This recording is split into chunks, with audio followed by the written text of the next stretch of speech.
Barcelona against Atalanta tomorrow. We're going to make a preview and see how we need to play in order to beat this Atalanta. Remember, we need to keep our second position on the table. But before we dive into the game, I want us to have a look at Flick's press conference, where he did mention some interesting things that I want to come back on. But before we dive into that, guys, the La Liga president, Javier Tebas, he said something on Balde. You know, Balde was complaining about some racism words that was directed to him in the game against Getafe. Balde said he received some insults from the fans of the opponents, and Javier Tebas, he addressed that, and he literally said, only Balde heard it. I don't know if you're surprised at this point, man.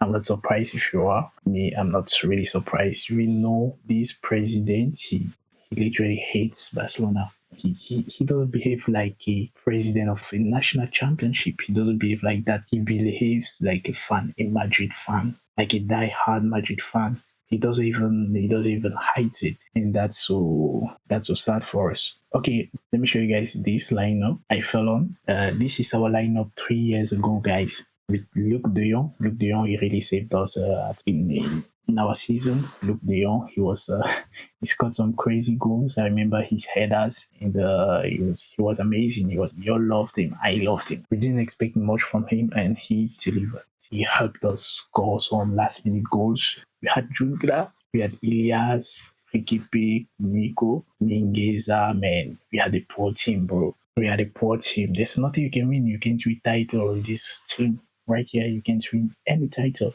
But look at our lineup today, man. We have really good players. We have players that have stepped up, like Rafinha. We have Lewandowski. We have world-class striker, we have world-class defenders, world-class midfielders, man. Just wanted to show you guys this image to show you how far we've gone. Like 3 years ago, this lineup is from 3 years ago. Yeah, that's it. Let's get into that pre-match conference. Let's see what Flick had to say. So Flick talked about his priority this season, and he said La Liga is the most important thing for him. And he also mentions that we need to beat Atalanta, and it's going to help for the end of the season. So by that, I understand that he literally means that if you want to end the season on a good note, we need to beat Atalanta so that we can keep that momentum, end up at the second position on the table. In case Liverpool doesn't lose their game, we will finish second on the table. I mean, Atalanta is the game that's going to set the momentum. So if we lose this game, or something I don't wish, it's going to be tough, guys. It's going to play on the mental of our team, on our players. So we need to win this game. And also, Flick said he's going to play Chesney. And I don't know. He's the boss. He decides. I would have chosen Pena instead of Chesney because Atlanta is not a small team. And they score a lot of goals too. It seems he has decided to stick with Chesney as our first keeper because Chesney is playing the Champions League and in La Liga. He has been asked about the transfer market, if he's thinking on bringing any player. But he said it's difficult for the club, it's not easy, financial problems. And he says he's happy with the players he got. So maybe this is a clue telling us that maybe Barcelona is not going on a heavy transfer market as many people think, because, we recently came back to the 1-1 rule. Now we are able to go and buy players, register them without any issues, but it seems that's not what's in the mind of people from the board in Barcelona. From what Flick is saying, he said he's happy with the players he got, so he's not putting any pressure on the board. I don't see why the board is gonna rush to go and get another player. Meanwhile, I would have liked that we go get a striker in the next transfer window. So now let's dive into the game against Atalanta. I want us to start looking first at their previous fixtures. And at our previous fixtures, and from what we can see, Atalanta, they have lost only one game against Napoli. They seem to win all their games except for the big teams. Like y'all can see against Napoli, they drew against Juventus and draw against Udinese. I mean, we're in a better form than Atlanta. We've been scoring 5 goals, 7 goals. Only have a game against Getafe where the score was 1-1. On 5 games, 4 matches, we've been scoring at least 5 goals.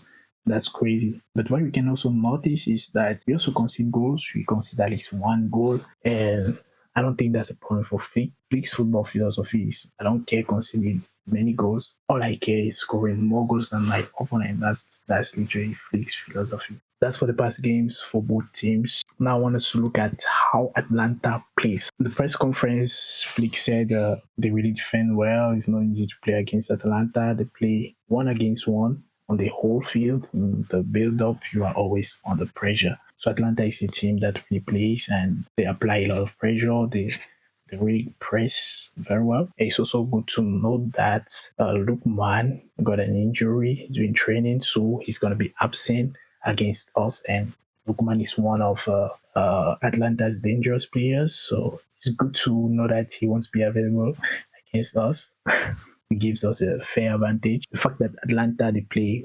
1-against-1, like the fact that every player marks one player, means our players need to be individually very good. We need to be really good with the ball. We're going to see the lineups. I'll explain what I mean by that. This is how Atlanta might line up in a 3-4-1-2 formation. And this is not official, guys. This is just a prediction how they might line up, how they used to line up. And you can see here they play with 3 defenders, 5 midfielders, 4 midfielders, and one attacking midfielder and 2 central forwards. From the lineup, you can see that the 3-4-1-2. We know usually these formations helps the team switch directly, in offensive situation or in a defensive situation.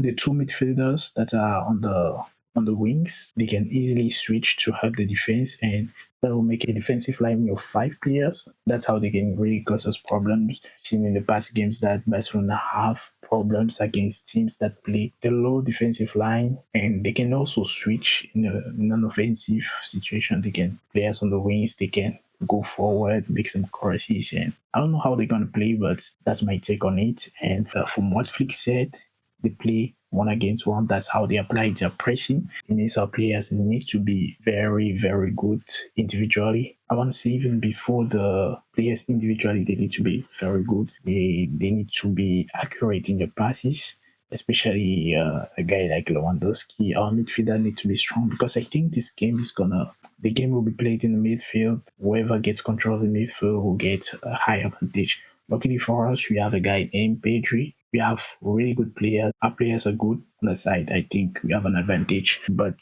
from what I'm seeing from this formation, I think Atalanta is going to crowd the midfield. They're going to do everything to get the midfield crowded, to have more number of players in the midfield than we do. Because for us, we play with it's only Gavi, Casado, and Pedri that we can consider as midfielders. So I think Atlanta they're gonna do everything to crowd the midfield, to create more numbers, get control on the game. But we know we're not gonna let them do that. It's going to be an interesting game. The lineup I'll go with if I was free. From the lineup we have Chesney in the post.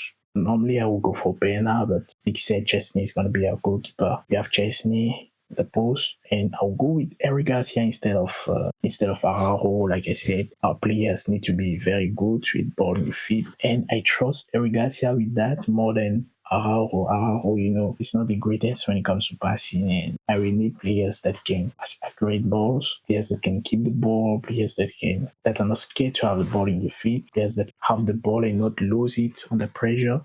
That's why I would go for Eric Garcia. I'm sure maybe Flick will go with Araujo, but if I was Flick, I would go with Eric Garcia. As you can see, I brought in Fermin Lopez instead of Gavi.